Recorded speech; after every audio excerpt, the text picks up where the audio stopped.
पर अफ़सोस आहे इन रोड में तक़रीबन 3 खां 5 फीट चतियूं वारा रोड ठही वियो आहे। उन खां पोइ उहो चतियूं जेका लॻियूं आहिनि उहे बि उखड़ी वियूं आहिनि। हीअ सर खानवाणे जो कोठी ठहियो आहे हाणे ताज़ो, लेकिन 6 महीना मस थिया आहिनि। इन बारे में तव्हां छा चवंदो सर? जेकॾहिं चतियूं लॻियूं आहिनि या तव्हां शायदि बारिश पई छा हुन करे इफेक्ट थियो हुजे, पर इहो तव्हां मूंखे ॿुधायो आहे, निशानी कई आहे ऐं इंशाअल्लाह वेठो आहे चवंदुमि प्यार सां मोहबत सां सख़्तीअ सां त इहे शयूं न हुजणु खपनि, इनखे दुरुस्त कयो आहे। थैंक यू जी सर।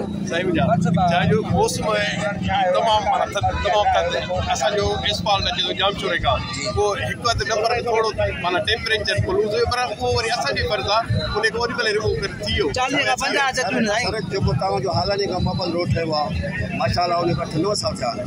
उन जेको मटीरियल हुयो उहो कोटी जो हुयो, ऐं हीअ जेको मटीरियल आहे जाम छोरे जो माशाअल्लाह जे करे कोटी जेको घुराइणा त शायदि हिन रोड जेको आहे हीअ न खुले कॾहिं मिले थो कॾहिं नथो मिले, उहो हाणे उन्हनि जो कमु हुयो उन हिसाब जो।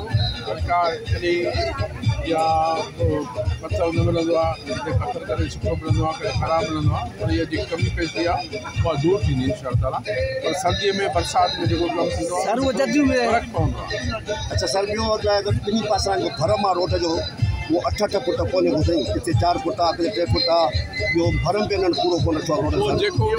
उहो जेको शेड्यूल जे मुताबिक़ हूंदो ज़रूरु पूरो कंदो, त इहो न ॾींदासीं।